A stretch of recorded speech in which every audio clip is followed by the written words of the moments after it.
menuntun hidup kami. Kita semua yang siap menerima kebenaran firman Tuhan, sama-sama katakan amin. Shalom, kita diberkati Tuhan sepanjang minggu ini. Lambaikan tangan kita, beri kemuliaan untuk Tuhan kita. Silakan duduk.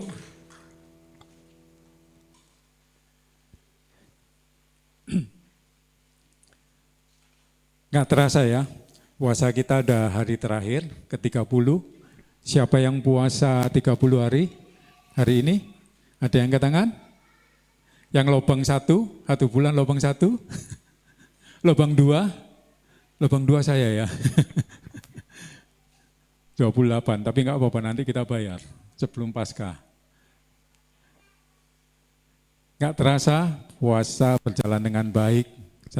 Saya percaya melalui puasa kita ini, kita bisa mempersembahkan tubuh kita sebagai persembahan yang hidup, yang berkenan kepada Tuhan. Nah, judul khotbah kita saat ini adalah, saya beri judul, Yerusalem Surgawi. Katakan sama-sama, Yerusalem Surgawi. Ini berbicara apa? Berbicara Yerusalem yang baru.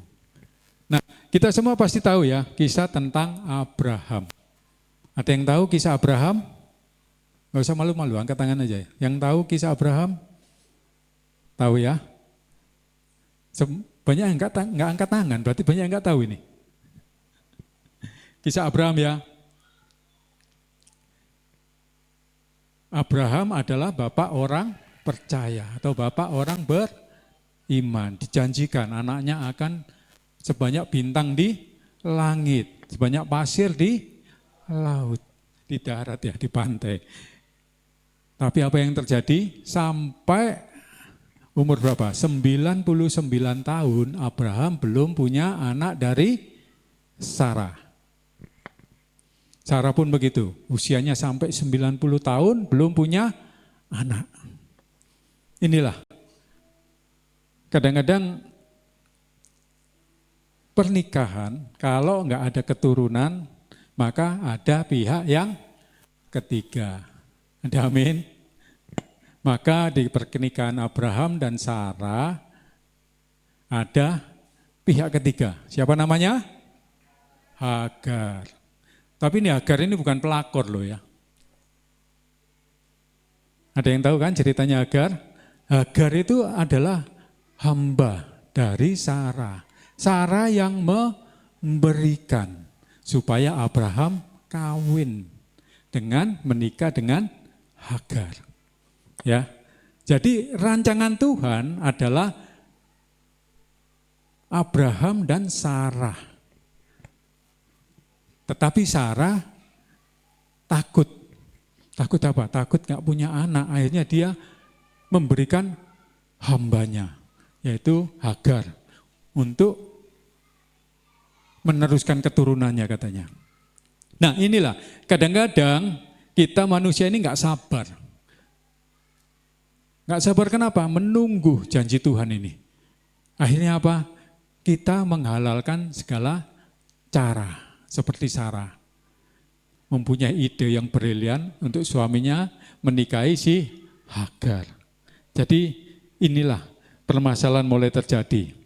Ya. Sehingga Abraham mempunyai keturunan dari 2 orang perempuan yang berbeda. Coba kita buka di Kejadian 17, 15 sampai 21. Kita baca berganti-gantian ya. Saya yang ganjil, Bapak Ibu Saudara yang genap. Udah dapat semuanya ya? Yuk kita baca. 3, 2, 1. Selanjutnya Allah berfirman kepada Abraham tentang istrimu Sarai. Janganlah engkau menyebut dia lagi Sarai, tetapi Sarah. Itulah namanya. 16, Bapak Ibu Saudara.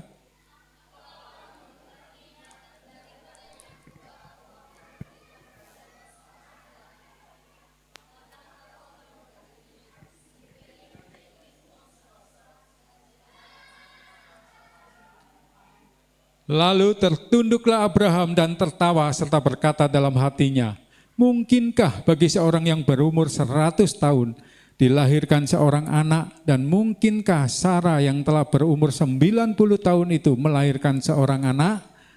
Bapak Ibu,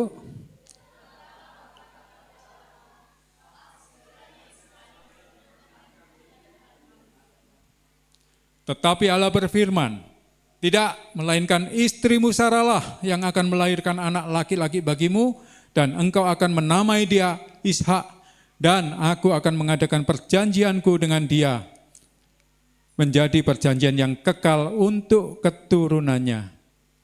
Lanjut.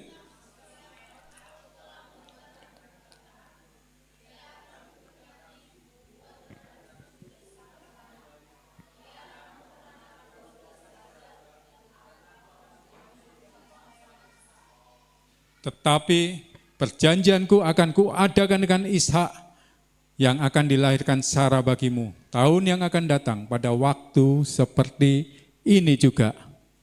Jadi inilah perjanjian antara Allah dan Abraham.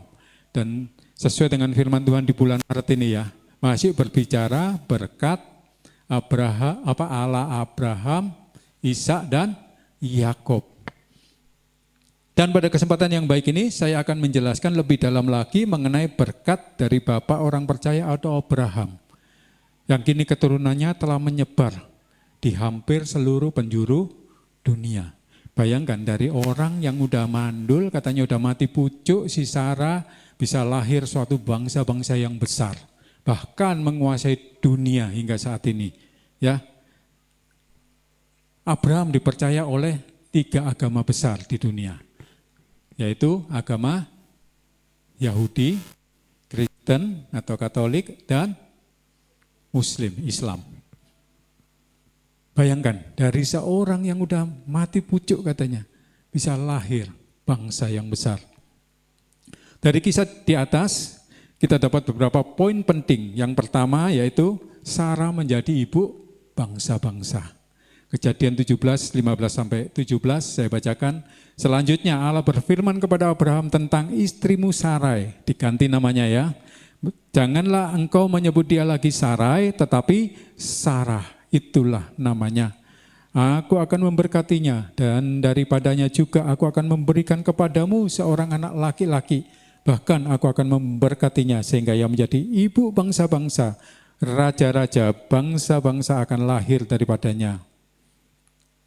Lalu tertunduklah Abraham dan tertawa serta berkata dalam hatinya, mungkinkah bagi seorang yang berumur 100 tahun dilahirkan seorang anak, dan mungkinkah Sarah yang telah berumur 90 tahun itu melahirkan seorang anak?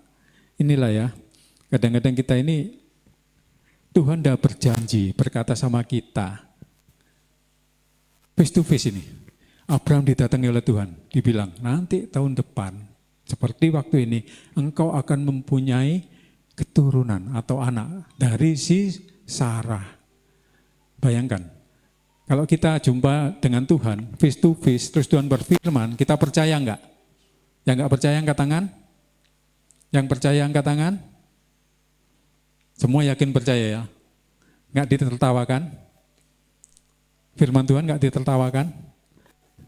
Ini bayangkan, firman Tuhan berhadapan muka dengan muka, ketawa dalam hati. Mungkin terpingkal-pingkal ya. Tapi Tuhan gak marah loh. Abraham ini tertawa dalam hati.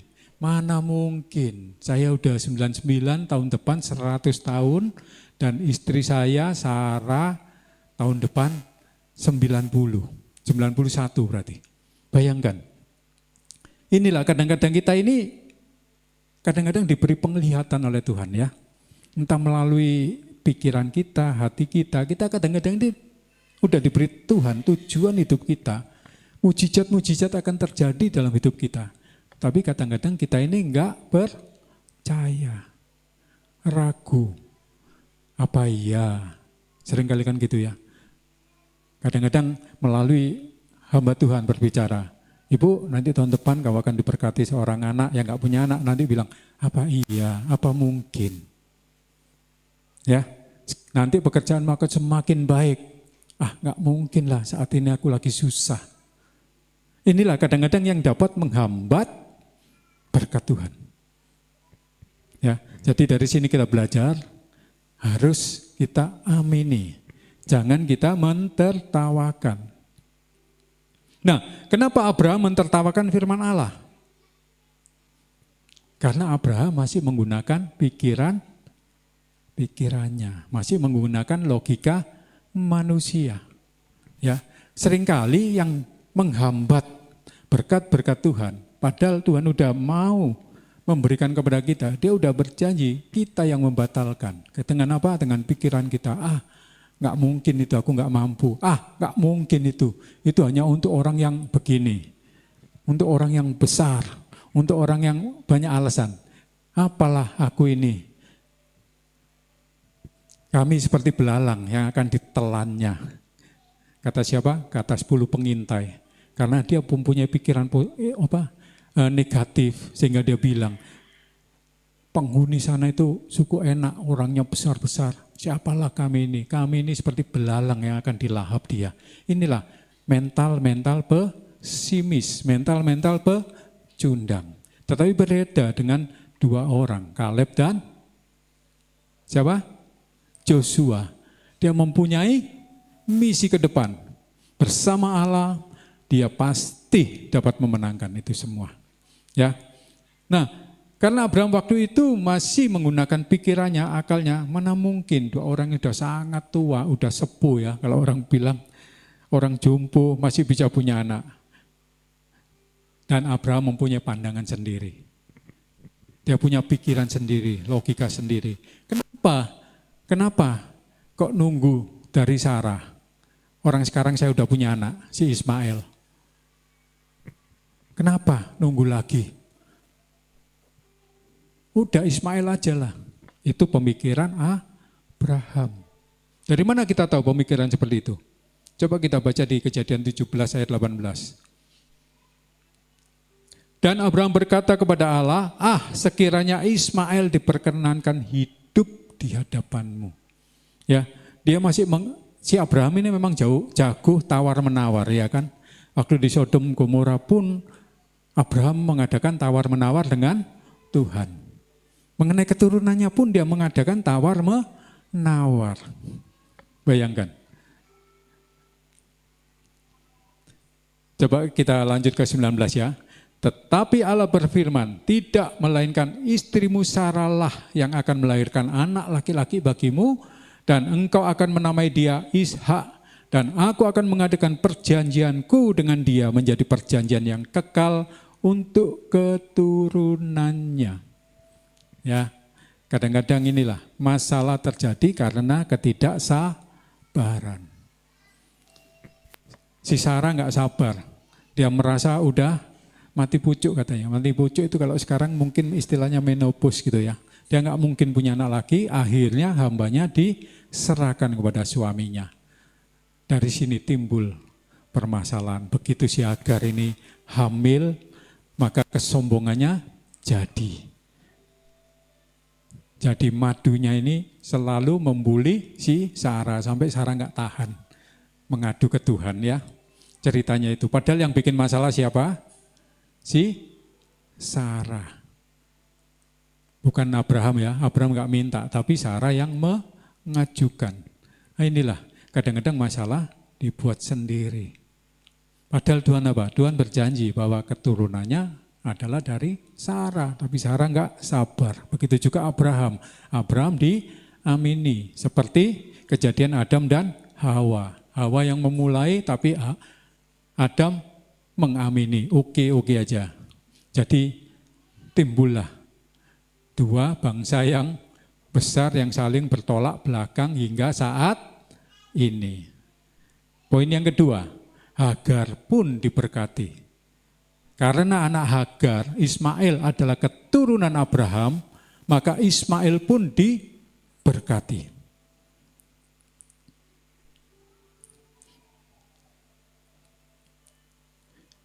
Karena apa? Karena Abraham meminta kepada Tuhan untuk memperhatikan Ismail. Maka Allah masih memperhatikan keturunan Abraham yang dari Hagar ini. Yang bukan merupakan anak yang dijanjikan. Karena apa? Karena tadi saya bilang itu. Ismail adalah anak yang lahir dari Hagar, idenya Sarah, bukan dari janji Allah. Coba kita buka di Kejadian 16 ayat 3.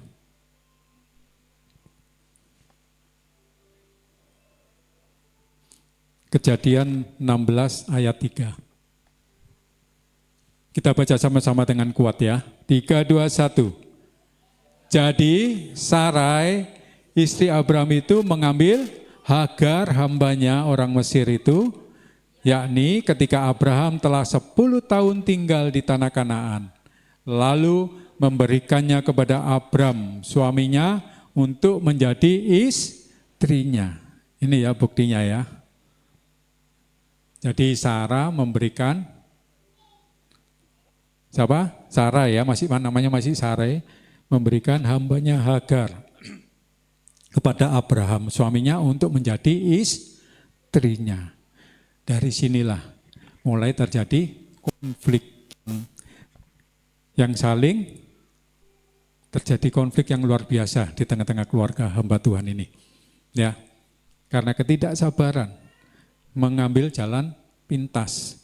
Kalau zaman dulu memang hamba itulah hak sepenuhnya dari orang bebas yang memiliki hamba ini. Mau apapun terserah. Ya, seperti keyakinan sepupu kita itu mereka gitu. Makanya kalau perempuan punya karyawan atau pegawai dianggap sebagai hambanya, maka jangan salahkan kalau nanti dikawini ya. Atau bisa dipakai katanya, kata mereka itu ya. Jadi hati-hati, kalau di Kristen nggak boleh, hamba ya hamba, nggak boleh sampai mengambil suaminya, kecuali kalau diberikan seperti Sarah ini.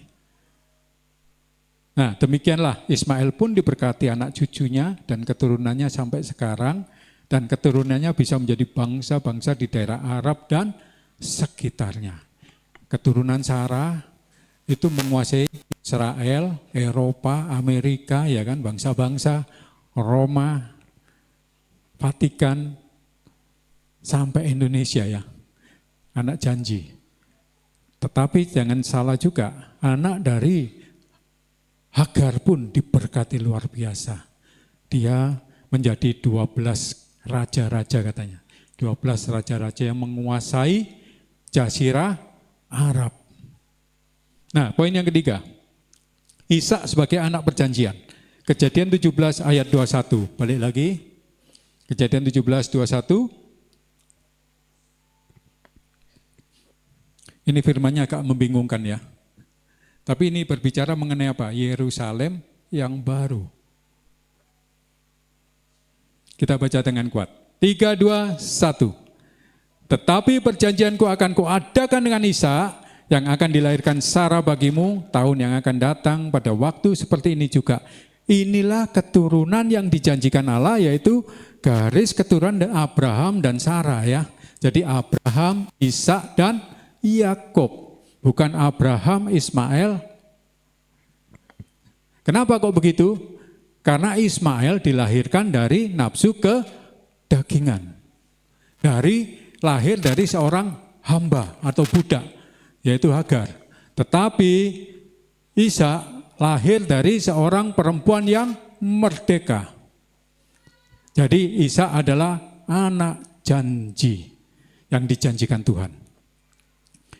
Jadi inilah keturunan yang dijanjikan Allah, yaitu garis keturunan Abraham dan Sarah yang akan menjadi garis keturunan yang diberkati Allah sampai selamanya. Sehingga kita bisa berkata, Allah kita adalah Allahnya Abraham, Ishak dan Yakub. Nah, dari kisah Abraham yang baru saja kita baca dan renungkan serta pelajari ini, kita mendapatkan suatu grand design yang besar atau gambaran besar kehidupan kita. Ya, yang spektakuler, yang kita harus mengerti tentang rancangan Allah bagi kita semua. Ya, soalnya apa? Firman tadi itu ini adalah suatu kiasan aja. Sebab kedua perempuan itu adalah dua ketentuan Allah. Jadi secara nggak sadar, secara nggak langsung, memang Tuhan memberikan free will ya, kehendak bebas, terserah. Secara nggak sengaja, Sarah mengambil jalan pintas dengan menyerahkan Hagar untuk menjadi istri suaminya. Tapi itu pun dibuat sedemikian rupa sebagai grand design-nya Allah untuk kehidupan manusia, sehingga ada dua kelompok manusia. Ya, Kedua perempuan itu adalah dua ketentuan Allah. Jadi Hagar dan Sarah itu dua ketentuan Allah, di mana Hagar dan anaknya Ismail yang juga sebagai keturunan Abraham sebagai gambaran Yerusalem yang sekarang. Yerusalem yang sudah hancur porak-poranda, Yerusalem sekarang itu gambarannya adalah Hagar dan keturunannya. Ya. Dan dari Sarah dan anaknya Ishak lah yang menggambarkan Yerusalem sorgawi. Dan untuk dapat lebih mengerti dan memahami tentang grand design Allah, tentang berkat Abraham melalui keturunannya, coba kita buka di Galatia 4, 22 sampai 23. Galatia 4, ini ya yang menyingkapkan dua keluarga dari Hagar dan Sarah. Udah dapat? Ayo kita baca sama-sama yuk. 3, 2, 1. Bukankah ada tertulis bahwa Abraham mempunyai dua anak, seorang dari perempuan yang menjadi hambanya dan seorang dari perempuan yang merdeka. 23. Tetapi anak dari perempuan yang menjadi hambanya itu diperanakkan menurut daging. Dan anak dari perempuan yang merdeka itu oleh karena janji. Jadi Ismail itu dilahirkan, diperanakkan karena daging, kedagingan. Karena akal pikiran si Sarah atau Abraham. Jadi keturunannya itu keturunan dari daging. Maka Tuhan enggak bilang, aku enggak mempunyai perjanjian dengan si Hagar. Perjanjianku adalah antara Abraham dan Sarah. Jadi anak dari Sarah lah yang akan mewarisi garis keturunan. Karena anak dari Sarah lah, si Ishak itulah anak janji. Anak yang dijanjikan Tuhan. Sehingga sampai turun-temurun, Abraham, Ishak, Yakub, sampai ke Daud, sampai ke Tuhan Yesus. Itu satu garis keturunan. Inilah berkat sesungguhnya dari Abraham, Ishak, dan Yakub adalah kelahiran Sang Juru Selamat Yesus Kristus. Yang sebentar lagi nanti akan kita peringati kematiannya ya, bahkan kebangkitannya. Inilah garis keturunan yang merupakan anak-anak janji. Hagar ialah lambang dari Yerusalem sekarang atau kedagingan. Galatia 4, 24, 25.